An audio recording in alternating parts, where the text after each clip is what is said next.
Don't just live for tomorrow, or just live in yesterday. Just be glad for all you have that's in today. Hey everyone, Connie here, and welcome to my blind reaction to Attack on Titan Season 3, Episode 2. That's right, we're doing Attack on Titan today. I'm going to say right off the bat, I'll probably post this in another little announcement video as well. High Score Girl is, I'm not going to say canceled, that's the wrong word, but it's put off for this week. Just due to various factors that I'll get into in that other video. I don't feel like I have the time or energy to get to that as well, and I just kind of want to get back on track with things. So we're just going to get back on track. Tuesdays is Attack on Titan. We're going with that. Just that. So I'm sorry for those of you who are excited for more High Score Girl. We will be getting to it next week, or this coming Sunday, with the episode after that as well. We'll be doing 2 episodes of High Score Girl. Because here's the thing. This coming Sunday, I should have no issue getting to that. I shouldn't, at least. I'm going to do my best. But in the meantime, so yeah. So with the first episode of Attack on Titan Season 3, we're starting to see a little bit of a different focus here. It seems like Season 3 is going to focus more on the characters and less on the Titans, which isn't necessarily a bad decision. And the first episode was great. But it's like, this show is about Titans. It's about the characters, how they interact and react to the Titans, and how they're trying to figure out the mysteries of the Titans and all of that. The Titans are a major focal point. So them trying to do like a season, or even just half a season, like this first arc, with almost no focus on that, is going to seem a little jarring at first, but I do hope and have faith that they will do it well. Now, we do seem to have a focus here with this Kenny guy. Kenny, apparently, he knows Levi. They know each other from well back. And Kenny is, I think they called him Kenny the Ripper, kind of a play off of Jack the Ripper. And he's a serial killer and stuff, from what we gathered. And right away, at the end of the first episode, he comes into play and just brutally murders all of Levi's soldiers that are with him there. And it kind of ends with Levi screaming out Kenny's name and everything. And there's about to be like this big confrontation or whatnot, maybe even a fight, I don't know. But I'm excited to see where this goes. This Kenny character, I don't really know anything about him yet, of course. We haven't gotten a huge amount of info. And I don't think Levi's going to tell us everything right away. We're gonna try to like establish where these characters are now, and then it's gonna probably go back into the backstory. That's how I view it, at least. Now, as for the other characters, the intro focuses very heavily on Eren, Mikasa, and Armin. I don't know how big they're going to be during this season. Considering they're kind of the main characters of the show, I would think they'd be huge, but at least for right now, this arc seems to definitely have the focus on Levi and Kenny. And prior to this season starting, Levi's importance to this was already stated. Like, it had already been stated when the season was being advertised and stuff, that Levi would have a much bigger role, and that it kind of revolve around him to a point. So I'm wondering then why he almost got the shaft with the intro. And he was in the intro and all, and definitely seemed to have at least some level of focus, but definitely not enough for someone who's kind of taking center stage, it almost seems like. I don't know, it just seems a little weird to me.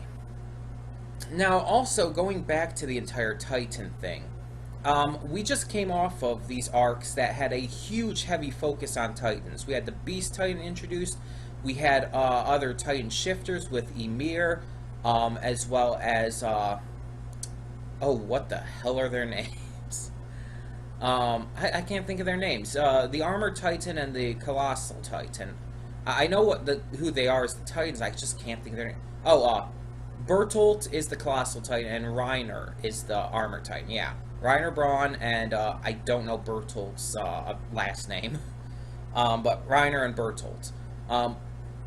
Yeah, so we find out all of this huge stuff surrounding the Titans. We find out that there's a bunch more Titan shifters, which was kind of obvious. I mean, we already had Aaron, we had Annie. It was honestly very clear that these other big Titans that it was focusing on were shifters. It was super obvious that the Colossal Titan, the Arbor Titan were shifters. Ymir being a Titan wasn't like a big surprise or anything. And then there's the Beast Titan, again, another very obvious one. Now, especially, well, it kind of revealed it at the end of season 2. Now, I don't know, like, the full details, but I do know some things coming up in the future, some, like, big reveals for this series. I had been spoiled before, yes. Heck, before even season 2 came out. And so I do know a few things about the origins of the Titans and whatnot. I won't go over them, like, big time here or anything, but I just want to say that, again, get that out of the way. But yeah, if this season is going to focus more heavily on the characters themselves, like I said, they really need to do it right. They really need to showcase the characters for what we know them as, but also give us new sides to them. And I think that this story with this Kenny guy is going to do wonders for Levi's character, because Levi's great. Like, I love his obsession with cleanliness, but I also love how badass he can be, but that's pretty much his character. He's a stoic badass who's obsessed with cleanliness.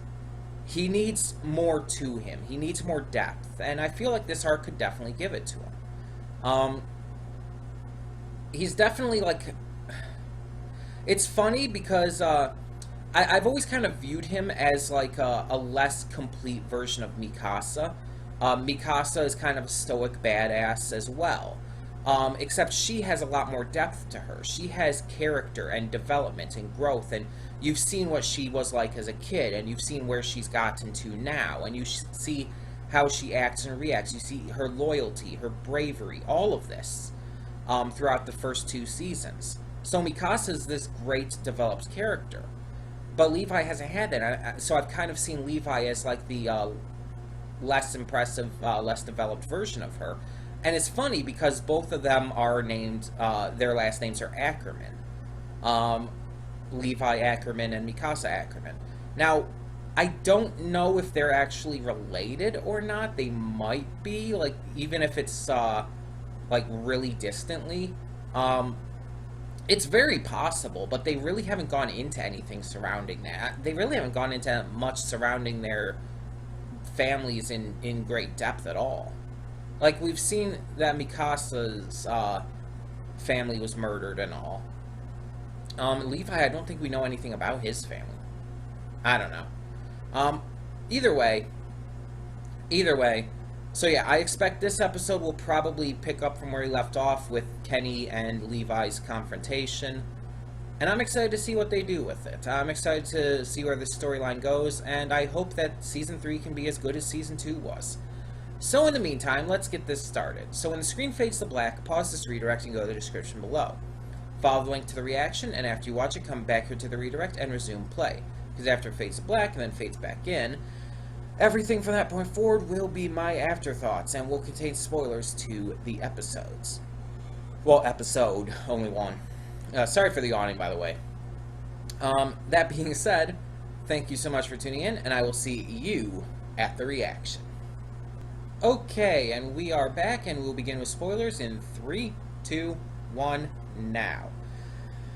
Well then, so we could basically say that shit's hit the fan. So, after the entire thing at the end of the last, this did continue off of where that left off. Kenny is Kenny's chasing Levi as he's going throughout the sea. Levi's trying to catch up with the cart that's been hijacked and save Aaron and Historia. But things aren't going too well, and in the end, even despite some really good action by our team, they get away. We find out that Historia and Aaron have been taken to Rod Rice, who I guess is like the true king. If the Rice family is if the Rice family is the true royals, then I would assume that this Rod Rice guy is the true king. He apparently also seems to be Historia's father, from what I've guessed here. I don't know for sure. Heck, it could be an uncle for all I know. I don't know. We also find out a lot about Kenny and Levi's relationship in this episode. How apparently Kenny raised Levi. He taught him everything he knows and everything. So I'm wondering, like, what the deal is. Are they related? Are they? Was Levi like an orphan, and Kenny for some reason took him in? There's a lot of questions that I feel need to still be answered. All we know is they don't like each other, and they're trying plenty hard to kill each other. Armin had to deal with killing a person for the first time. Not a Titan, an actual person. And it hurt him to do that really badly. Even though he was saving Jean, or however you want to pronounce it, even though he was saving him by doing so, it was still hard on him, because Armin's not a killer, let's be honest. He's a thinker, he's a compassionate dude, he's not a killer. We also saw some fun torture stuff. Levi and Hanji Zoe were torturing these guys to get some information, and they even pulled this just awesome little trick to make the one guy talk. Unfortunately, though, Kenny did get to the merchant dude and slit his throat, so he's dead. And it seems like right now, like, Levi's squad is kind of safe, but only for right now. We know that the entire confrontation with Kenny and everything is going to continue, probably in the next few episodes. They might take a break from it. Heck, it might just continue next episode. One other thing we know, though, is that apparently, Kenny is working with the military police, despite having in the past been a serial killer. Which means that the military police, they view what they're doing, their goals, as more important than basically their integrity. Basically a kind of means justify the ends situation. They're willing to basically hire a serial killer in order to accomplish their goals here. No matter how that makes them look, no matter how that makes them seem. And they're probably keeping it really hush-hush, of course, that this former serial killer is now working for them, because that would probably cause a lot of distrust among the citizens. The problem is, they're also discrediting Levi's team, so that if they try to say anything to the citizens, no one's going to believe them, because they're just going to see Levi's squad as criminals, as someone not to be trusted.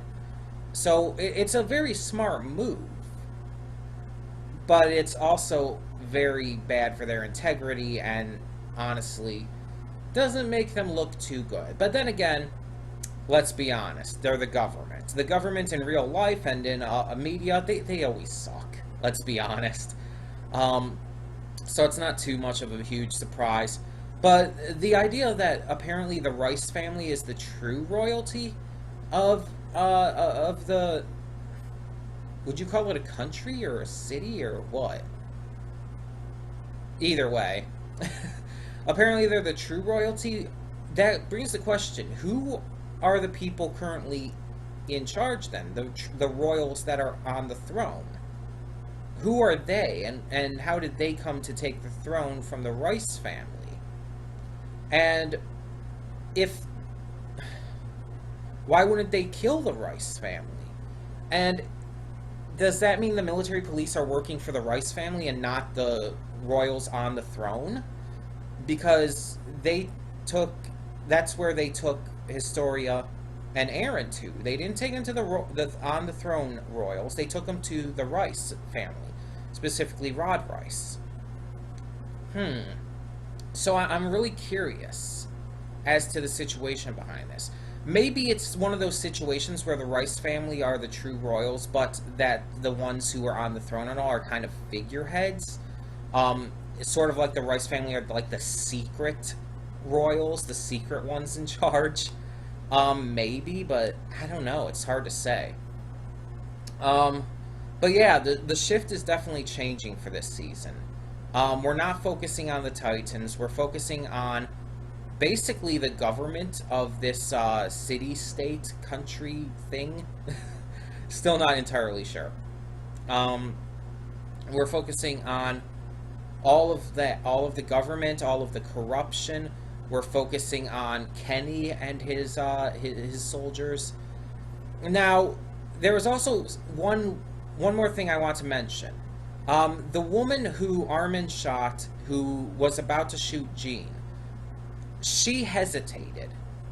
And the look in her eyes didn't say to me that she was hesitating just because she's a good person, or just because she doesn't really sit well with the idea of killing someone who's basically innocent.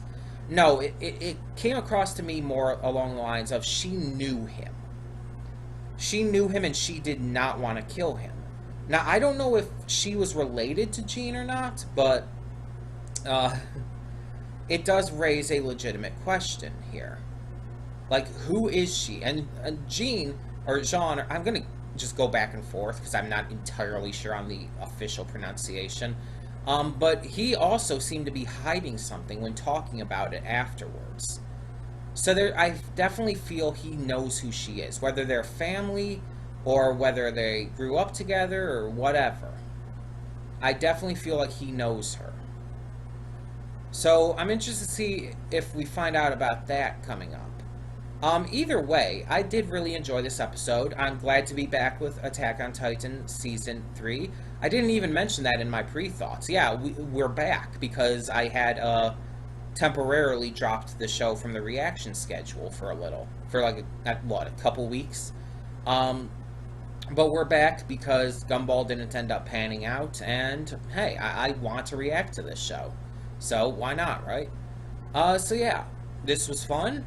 I enjoyed it, and I want to hear your thoughts. So tell me in the comments below what you thought of Episode 2 of Attack on Titan Season 3. What did you think of the chase by Kenny? What did you think of the reveals that we had in this episode? And what did you think of Armin's first kill, and how that girl possibly relates to Jean? Tell me your thoughts on all of that and more in the comments below, and thank you so much for tuning in. I'm Connie, and I'm signing off. See y'all next time. Obstacles, shed tears along the way. You're still standing, live, love, laugh.